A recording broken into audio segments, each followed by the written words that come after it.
the beginning of this week's Parsha, we hear about the commandment of giving half a shekel. Each person has to give half a shekel, and thus we know the number of the people of Israel. This commandment goes hand in hand with a very strict prohibition not to count people without the machatzit shekel. A prohibition that comes with a very severe warning that if you do so, great tragedy will befall the people of Israel. This is not just a warning. Actually, in the Bible, in Sefer Shmuel and in the Book of Chronicles, we hear that David HaMelech was tempted to do exactly that, to count the people of Israel. And indeed, I won't go into all the details. You can look at the last chapter of Shmuel. A tragedy befell Am Yisrael. David HaMelech was given a choice of which punishment he chooses. He eventually chose the punishment of plague, Dever.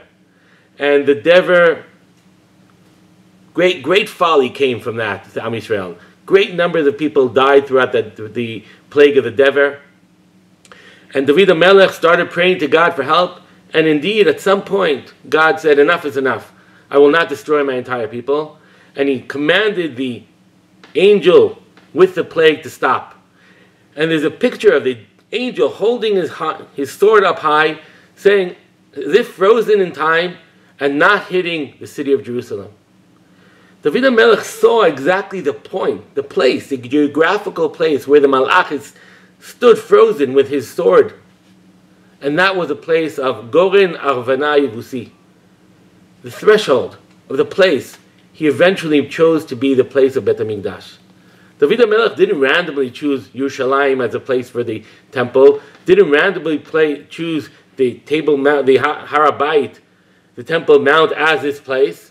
He chose it because that's the place where the plague ended. It's almost ironic that the place where plague hits is the place of worship.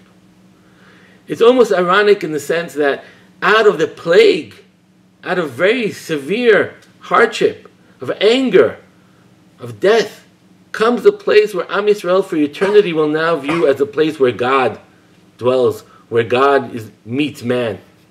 The place of hardship became the place of prayer.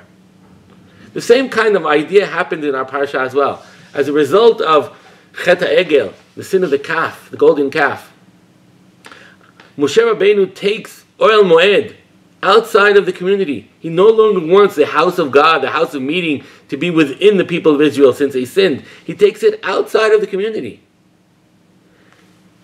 A very severe moment, a very hard moment where there's a separation between Am Yisrael and God. He no longer dwells amongst them. And yet at that time, when Moshe Rabbeinu is outside of the congregation, in Oel Moed, it says, V'diber Adonai el Moshe panim el panim kasher yedaber ish el re'eu. Exactly at that point, when the relationship is at its low, Moshe Rabbeinu gets a revelation, speaks to God, and the Torah describes it as two friends talking. What a high revelation. And out of the hardship grows a greater relationship. I mentioned it's ironic. It's very strange. We would expect once you hit rock bottom, it would be a long haul up. And yet we see it exactly the other way around. When we hit rock bottom is when the greatest opportunity arises.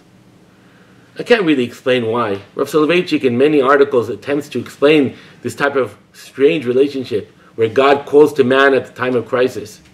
I personally don't understand how it works.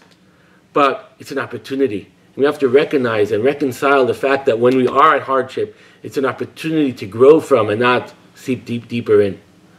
May we merit the zchut of having a great relationship with God without the cause of hardship.